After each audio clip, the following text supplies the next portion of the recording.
마태복음 2장 1절부터 15절까지 말씀, 우리 마태복음 함께 나눴을 때에 했었던 말씀입니다. 마태복음 2장 1절부터 15절까지 말씀을 저와 여러분들이 한 절씩 나누어서 읽도록 하겠습니다. 헤롯 왕 때에 예수께서 유대 베들레헴에서 나심에 동방으로부터 박사들이 예루살렘에 이르러 말하되,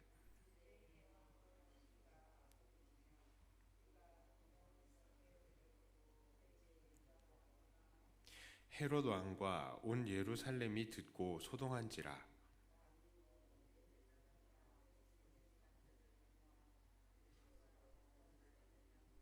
이르되 유대 베들레헴이오니 이는 선지자로 이렇게 기록된 바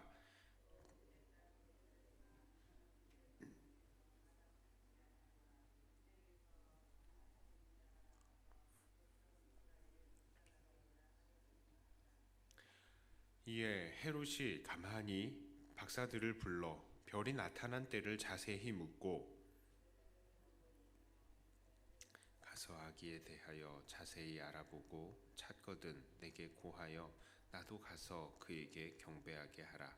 박사들이 왕의 말을 듣고 갈새 동방에서 보던 그 별이 문득 앞서 인도하여 가다가 아기 있는 곳 위에 머물러 서 있는지라. 별을 보고 매우 크게 기뻐하더라. 집에 들어가 아기와 그의 어머니 마리아가 함께 있는 것을 보고 엎드려 아기께 경배하고 보배합을 열어 황금과 유향과 몰약을 예물로 드리니라.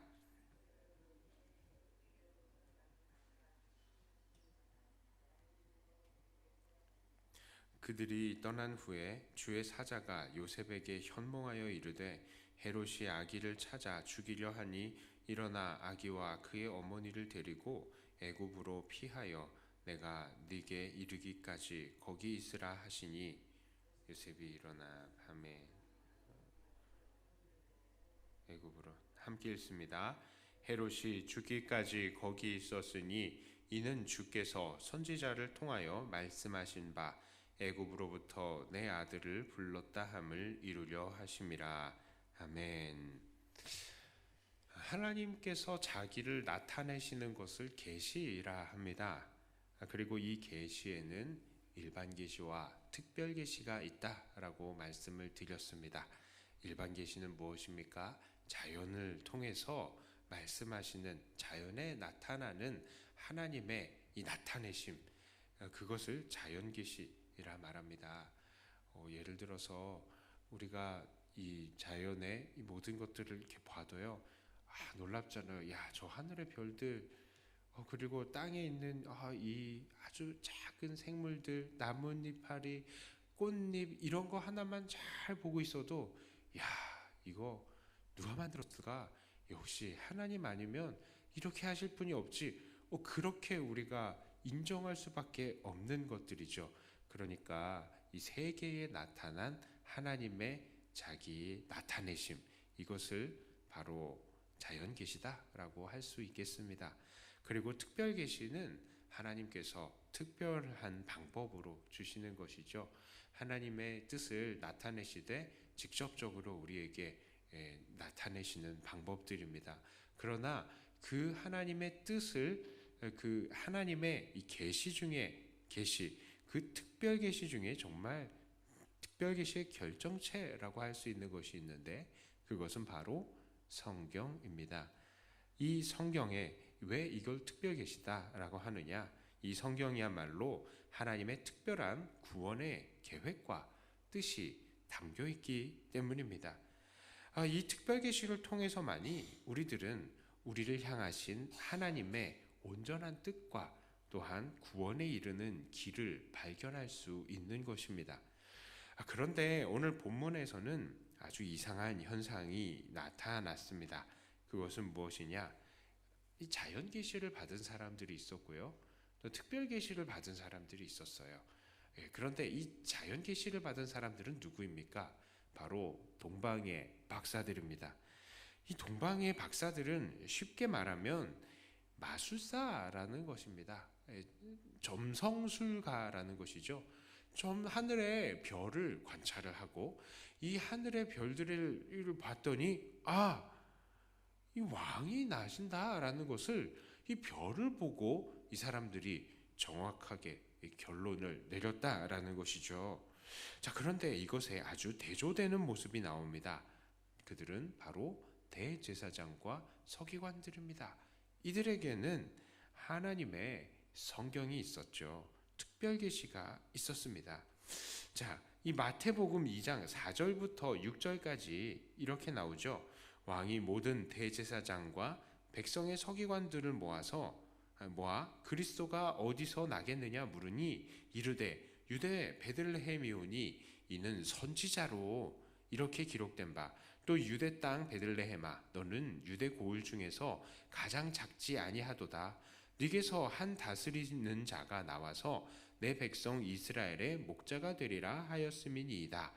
자, 헤롯 왕은요 이둠의 사람이었어요. 그러니까 에돔 사람이었습니다. 그렇기 때문에 이 성경 말씀에 대해서 아주 친숙하지는 않았습니다. 하지만 왕은 이 태어날 때부터 이 그리스도라는 이 존재가 있음을 알고 있었습니다. 왜냐하면 헤롯 대왕이라는 사람이요 사실은 자기의 이 왕의 자리에 대해서 엄청나게 욕심이 많은 사람이었습니다.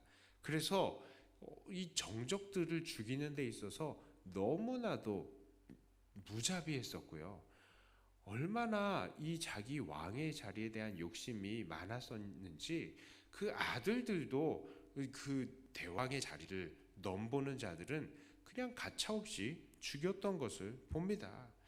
자, 그렇기 때문에 이스라엘 사람들에게 당시에 회자되었던 유대의 왕 그리스도 이 메시아에 대해서도 아주 큰 관심을 가지고 있었던 것이죠. 자, 왜요? 나타나면 죽이려고 말입니다. 그런데 이 헤롯 대왕이 이 신하들한테 묻습니다. 그런데 여기에 대답한 사람들이 누구라고요? 대제사장과 서기관들이었다고요. 자, 이 사람들은 이 헤롯 대왕의 극악무도함에 대해서 알았을까요? 몰랐을까요? 당연히 알고 있었죠. 자, 그러면 메시아가 어디서 나느냐, 그리스도가 어디서 나느냐 물었을 때에 이것에 대해서 대답을 해 준다는 거, 이건 뭡니까? 찾아가서 죽여도 된다라는 말이죠. 자, 그런데 여기에 대해서 대답을 하는 거예요. 바로 베들레헴입니다. 생략, 찾아가서 죽여도 됩니다라는 말이죠. 자, 이 얼마나 아이러니한 일입니까? 이방의 마술사는 별이라도 보면서 왕이 태어날 것을 기대하고 찾아왔는데 지금 유대의 지도자들, 그러니까 율법을 아는 사람들, 하나님의 특별 계시를 받은 사람들이라는 이 사람들이 그리스도가 어디서 태어날지 알고 있으면서도 또 그것을 알려주면 그 사람이 그 헤롯이 이 메시아를 죽일 것을 알고 있음에도 불구하고 하나님의 이 메시아를 맞이하지도 않고 이 태어날 장소를 다 알려줘 버린 것입니다. 자, 이들 대제사장과 서기관들 그 누구보다도 성경을 잘 안다고 하는 사람들이고 또한 그 누구보다도 하나님을 잘 알고 경배한다고 자부하던 사람들이었습니다. 그러나 그들은 정작 하나님께서 우리에게 보내주신 이 구원의 메시아를 기대하지도 않았고 준비하지도 않았고 찾지도 않았고 오히려 이 메시아를 죽도록 처음부터 그 길을 열어줘 버린 것이죠. 왜 그랬을까요? 답은 한 가지입니다. 이들에게는 메시아가 필요 없었던 겁니다. 메시아가 필요 없었던 거예요. 이들은 메시아가 없이도 잘 먹고 잘 살 수 있었던 사람들입니다. 이들은 하나님께서 이들에게 무엇을 원하시는지 관심을 가질 필요도 없었고 또 그렇게 하고 싶지도 않았죠. 왜요? 안 그래도 사람들이 존경해 주거든요. 안 그래도 잘 먹고 잘 살 수 있었던 거거든요. 지금 이들이 누리고 있는 그 삶은 너무나 좋고 편한 것입니다. 그래서 그들은 그들의 기득권을 유지하기 위해서라도 메시아를 찾지도 않았을 뿐더러 기꺼이 메시아가 죽을 수 있도록 그 장소까지도 알려주고 있는 것입니다. 오늘날 이 말씀을 보면서 우리는 우리를 돌아봅니다. 자, 우리들도요, 하나님의 이 계시 중에 계시, 특별 계시인 성경을 받고 있는 사람입니다. 이 성경 말씀 아무에게나 허락된 것 아니죠. 오직 하나님의 자녀들에게만 허락이 된 것입니다. 그리고 이것에 대해서 읽음을 통해서, 이걸 대하고 읽음을 통해서 우리는 하나님의 뜻을 알고 또한 하나님께서 주시는 그 구원을 내 것으로 받아들일 수 있게 되는 것입니다. 그런데 문제가 있죠. 오늘날 우리의 삶이 너무나도 하나님 말씀 없이도 살 수 있을 것처럼 우리를 속이는 것입니다. 그래서 우리에게 이 구원으로 오신 예수님을 찾지도 않고 받아들이지도 않고 그 예수님의 죽으심이 나를 위한 죽으심으로 인정하지도 않는, 그러니까 날마다 내 죄를 위해서만 살아가는, 그게 뭐예요? 날마다 예수님을 못 박는 거잖아요. 나를 십자가에 못 박아야 되는데 날마다 예수님을 다시 십자가에 못 박는 건 아니겠습니까? 우리가 바로 그런 대제사장 서기관과 같은 그런 사람들이 아닌지 우리는 돌아보아야 하는 것입니다. 하나님께서는 오늘도 그 구원의 길을 우리에게 보여주십니다. 이 말씀을 통해서요. 그런데 우리는 그 구원에 대해서 어떻게 응답하고 있습니까? 이 세상 사람들은 보면요, 이 대자연을 보고 놀라서 하나님께, 교회도 안 다니는데도 하나님을 찬양하는 사람들이 있어요. 천재지변을 보면서도 두려워서라도 하나님 앞에 나오는 사람들이 있더라고요. 심지어는 점집에 나가서라도 야, 너는 교회 나가야 돼 해가지고 교회 나오는 사람들조차 있더라고요. 그럼에도 불구하고 이 교회 안에서 우리 이 믿는 사람들이라 하는 사람들이 우리가 받은 구원을 누리지도 않고 사모하지도 않고 이 구원에 대해서 우리에게 주어져 있음에도 불구하고 여전히 이 육체의 즐거움과 안목의 즐거움, 이 생의 자랑거리들 때문에 이 예수님을 가까이 대하지 않고 오히려 이 예수님을 십자가에 다시 못 박는 그런 사람들이 있는 거예요. 혹시 그 사람이 내가 아닙니까? 우리는 이런 그리스도를 죽도록 내어주는 대제사장과 서기관 같은 사람이 되어서는 안 됩니다. 오히려 우리들에게 주어진 하나님의 말씀, 이 특별 계시, 이 성경 말씀을 날마다 가까이 대하고 그 말씀이 가리키는 구원자이신 우리 주 예수님을 날마다 섬기며 예수님을 십자가에 못 박는 게 아니라 나 자신을 그 십자가에 못 박음을 통하여서 날마다 주님을 닮아가고 주님을 경배하고 주님을 따라가는 우리들이 되어야 하겠습니다.